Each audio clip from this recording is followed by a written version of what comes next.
अधिकांश मानिसहरू बैंकमा आफूले दुःखले कमाएको पैसा बचतका लागि राख्छन् र त्यसबापत भविष्यको लागि भनेर नयाँ सपनाहरू सजाउँछन्। एक तरिकाले भन्ने हो भने मानिसहरूका लागि बैंक एउटा विश्वासको आधार बनेको छ। तर कर्णाली डेभलपमेन्ट बैंकको हकमा भने यो विश्वास र भरोसा अहिले पुरै चकनाचुर भएको छ। इन्सल्भेन्सी, पुअर गभर्नेन्स र विविध गैर कानुनी कामहरूको खराब मिश्रणले गर्दा यस बैंकको 83% प्रमोटर सेयर र 0.5% पब्लिक सेयरको 79% सेयर क्यापिटल वाइप आउट भएर यो बैंक कोल्याप्स नै भएको छ। फलस्वरूप नेपाल राष्ट्र बैंक ऐन 2058 को नियम पालना गर्दै बैंकको रिस्ट्रक्चरिङ प्रोसेस अघि बढाइएको छ र यही क्रममा ती प्रमोटर सेयर र पब्लिक सेयर्सको टोटल सेयर क्यापिटललाई घटाएर जम्मा 1% मात्र कायम गरिएको छ। केही सेयर होल्डरले गैर कानुनी रूपमा लगानी गरेको भेटिएपछि यस्तो कठोर कदम चलाइएको हो। यो घटनाले बैंकिङ सेक्टरमा resilient balance seat, risk discipline, सावधानी र कमन सेन्स अप्सनल कुरा नभई यिनीहरू नै बैंकिङ सेक्टरका लागि महत्त्वपूर्ण र आवश्यक कुरा हुन् भन्ने कुरा प्रुफ गरेको छ। आउनुहोस् आजको यस भिडियोमा कर्णाली बैंकको डाउनफलको सुरुवात कसरी भयो र यसबाट अन्य बैंकहरूले के पाठ सिक्न सक्छन् भन्ने बारेमा जानौँ।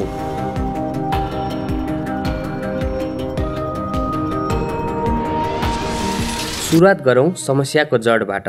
यस समस्याको सुरुवात सन् 2017 मा नेपाल राष्ट्र बैंकले क्यापिटल रेज म्यान्डेट ल्याएपछि भएको हो। नेपाल राष्ट्र बैंकले यो म्यान्डेट ल्याएपछि बैंक एन्ड फाइनेन्शियल इन्स्टिट्युसनहरू लोन एक्सपान्सन र प्रफिटको पछि लागे, जसले गर्दा यी इन्स्टिट्युसनहरूलाई लोन एक्सपान्ड गर्नु नै आफ्नो फाइनेन्शियल पोजिसन मजबुत बनाउनु हो भन्ने लाग्यो। यस प्रोसेसका लागि बैंकहरूले रिस्क असेसमेन्ट नै नगरी फरेन बैंकको ग्रोथ नक्कल गरी फरेन कन्सल्टेन्टहरू हायर गरे, जसले गर्दा मार्केटमा अनहेल्दी कम्पिटिसन को माहौल सिर्जना भयो। तसर्थ उक्त समयदेखि नै देशमा private sector credit nominal GDP को तुलनामा 2 गुणाले बढिरहेको छ। भूकम्प गएदेखि कोरोना महामारीको अन्त्यसम्ममा प्राइभेट सेक्टर क्रेडिट इयरली 18.6% ले बढ्यो भने सन् 2020-21 मा मात्र 25% भन्दा बढीले बढ्यो। यस समयमा कर्णाली बैंकले मौकाको फाइदा उठाउँदै नियमहरूको उल्लङ्घन गर्दै फल्स कोल्याट्रलको आधारमा र अथोराइजेसन बिना नै लोन दिने रकमहरूको दुरुपयोग गर्ने गरेको पाइएको छ।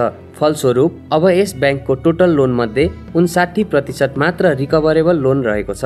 यसका साथै 1.50 अर्ब रुपैयाँ भन्दा बढीको गैर कानुनी कारोबार र हिनामिना भेटिएको छ, जसमा 1 करोड रुपैयाँको शंकास्पद इन्टरब्याङ्क ट्रान्जेक्सन समेत सामेल रहेको छ।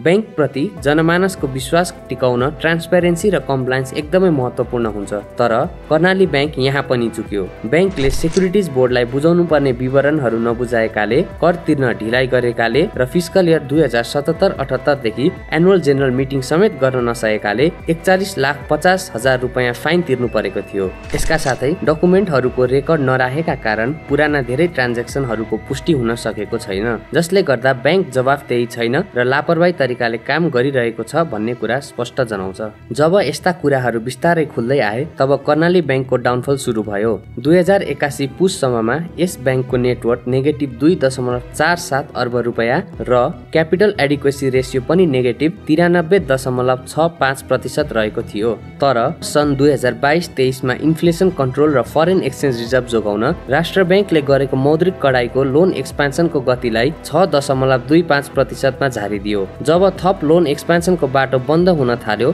तब पहिले इस्यु भएका लोनहरू ब्याड लोनमा परिणत हुन थाले। तसर्थ ओभरअल सेक्टरको नन पर्फर्मिङ लोन सन् 2021 को मध्यमा 1.48% थियो, जुन बढेर सन् 2025 को अक्टोबरसम्ममा 5.26% पुग्यो। यसले लोन एभरग्रिनिङ प्रक्रियाको पनि एउटा सीमा हुँदो रहेछ भन्ने कुरालाई स्पष्ट बनायो। हामीले यस्तो घटनाहरू पहिले पनि ग्रान्ड स्टेजमा देखिसकेका छौँ। सन् 2008 मा अन्धाधुन्द लेन्डिङले गर्दा ग्लोबल फाइनेन्शियल सिस्टम नै ढल्ने अवस्थामा पुगेको थियो। 1980 को दशकमा अमेरिकाको सेभिङ एन्ड लोन सङ्कट, 1990 को दशकमा जापानको एसेट बबल बर्स्ट र 2008 को सबप्राइम सङ्कट, यी सबैमा एउटै गल्ती थियो, त्यो हो फल्स कोल्याट्रलको आधारमा रियल स्टेट सेक्टरमा ऋण खन्याउनु। जब सावधानी अपनाउन छोडिन्छ तब लोन्स ब्याड लोनमा परिणत हुन्छ र जब ब्याड लोन्स बढ्छ तब ब्याङ्कहरू डुब्छन्। यो पाठ अनगिन्ती युनिभर्सिटिजमा पढाइन्छ र फाइनान्स रिलेटेड हिस्ट्री बुक्समा पनि लेखिएको छ। तैपनि नेपालका केही ब्याङ्कहरूले त्यो बुक पढेकै रहेनछन् जस्तो देखिएको छ। अब कुरा गरौँ यसले पब्लिकमा कस्तो इम्प्याक्ट पार्छ त भन्ने बारेमा।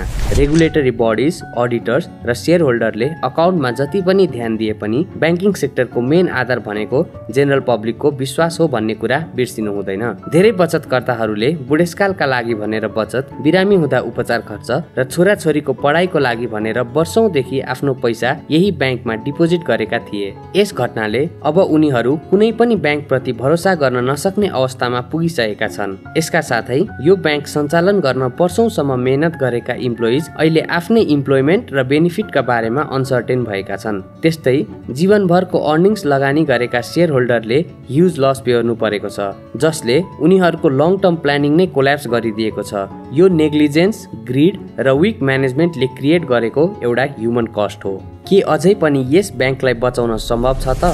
ड्यू डिलिजेन्स अडिट रिपोर्टले ब्याङ्कको एक्जिस्टेन्स नै क्राइसिसमा परेको क्लियर चेतावनी दिएकाले अब इमिडिएट एक्सन लिनु अत्यावश्यक बनेको छ। सबैभन्दा पहिले लोन रिकभरीमा फोकस गर्दै कानुनी प्रक्रिया अघि बढाउने र आवश्यक परे लोन रिस्ट्रक्चरिङ गरेर तुरुन्तै ऋण उठाउने काम सुरु गर्नुपर्छ। त्यससँगै ब्याङ्कलाई सस्टेन गर्न शेयर होल्डर्स, इन्भेस्टर्स र अन्य फाइनेन्सियल इन्स्टिट्युसनबाट क्यापिटल इन्जेक्सन गरेर पुँजी थप्नुपर्छ। यदि यी उपायहरूले काम नगरेको खण्डमा ब्याङ्कलाई पूर्ण रूपमा डुब्नबाट बचाउन कुनै फाइनेन्सियली स्ट्रङ संस्थासँग मर्ज गर्ने वा एक्विजिसनको बाटो अपनाउनु पर्ने स्थिति आउन सक्छ। यस्तै इन्टरनल कन्ट्रोल सिस्टम कडाइका साथ लागू गर्न, कर्पोरेट गभर्नेन्स सुधार गर्न, फजुल खर्च काट्न र सम्पूर्ण अपरेसनलाई एफिसियन्सी र ट्रान्सपेरेन्सीमा आधारित बनाउन जरुरी देखिन्छ। साथै नियमनकारी निकाय, विशेष गरी नेपाल राष्ट्र बैंकसँग निरन्तर संवाद र सहकार्य गर्दै नियमको कडाइका साथ पालना गर्नुका साथै सम्भावित रेगुलेटरी रिलिफ वा सपोर्टको खोजी कार्य जारी राख्नुपर्छ। यस घटनाबाट अन्य ब्याङ्क तथा फाइनेन्सियल इन्स्टिट्युसनले के पाठ सिक्न सक्छन् त? कर्णाली ब्याङ्कको यो डाउनफल नेपालका हरेक ब्याङ्कर, बोर्ड मेम्बर र रेगुलेटरी बडिजका लागि एउटा स्ट्रङ वार्निङ सिग्नल हो। यसले प्रष्ट देखाउँछ कि रिस्क नहेरी प्रपर एनालाइसिस बिना गरिएको एग्रेसिभ लेन्डिङ अत्यन्त खतरनाक हुन्छ र अन्ततः ब्याङ्कको अस्तित्वमाथि नै प्रश्न उठ्न सक्छ। पुअर गभर्नेन्स, फितलो इन्टरनल कन्ट्रोल र ओभरसाइटको अभावले फ्रड, फन्ड्सको मिसयुज र आर्थिक विनाश निम्त्याउन सक्छ भन्ने कुरा यस घटनाले रिइन्फोर्स गरेको छ। त्यसैले रेगुलेटर्सले टाइमली इन्टरभेन्सन, कन्टिन्युअस मोनिटरिङ र स्ट्रिक्ट कम्प्लायन्स इन्फोर्समेन्ट मार्फत यस प्रकारको क्राइसिस विशाल हुन नदिन अर्ली स्टेजमै कन्ट्रोल गर्नुपर्ने स्पष्ट लेसन यस केसबाट सिक्न सकिन्छ। त्यसैगरी मोरल हजार्ड भन्ने सोचलाई लामो समयदेखि मानिँदै आएको थियो, तर अब यो पनि ब्याङ्कहरूले सोचे जस्तो भरपर्दो साथी रहेनछ भन्ने बुझियो। जब कसैलाई पनि लोन दिने निर्णय उसको रिपेमेन्टको क्षमता भन्दा पनि आफ्नो चिन्जानको भरमा गरिन्छ, तब ब्याड लोन्सको थुप्रो लाग्छ र संस्थाको अस्तित्व नै खतरामा पर्न सक्छ। अन्ततः कर्णाली ब्याङ्कको कोल्याप्स भएको इन्सिडेन्टले दिने कोर लेसन कहिले बदलिँदैन। ब्याङ्किङ सेक्टरमा प्रुडेन्स र साउन्ड जजमेन्टको मामिलामा कुनै पनि प्रकारको कम्प्रोमाइज स्वीकार्य हुन सक्दैन। तपाईलाई हाम्रो रिसर्च भिडियो कस्तो लाग्यो कमेन्ट गर्न नभुल्नुहोला र अन्य रिसर्च रिपोर्ट र भ्यालुएसन रिपोर्टको लागि please visit our website www.ansuinvest.com र यस्तै जानकारीमूलक भिडियोका लागि अन्सु इन्भेस्टलाई सब्स्क्राइब गर्न नभुल्नुहोला। धन्यवाद।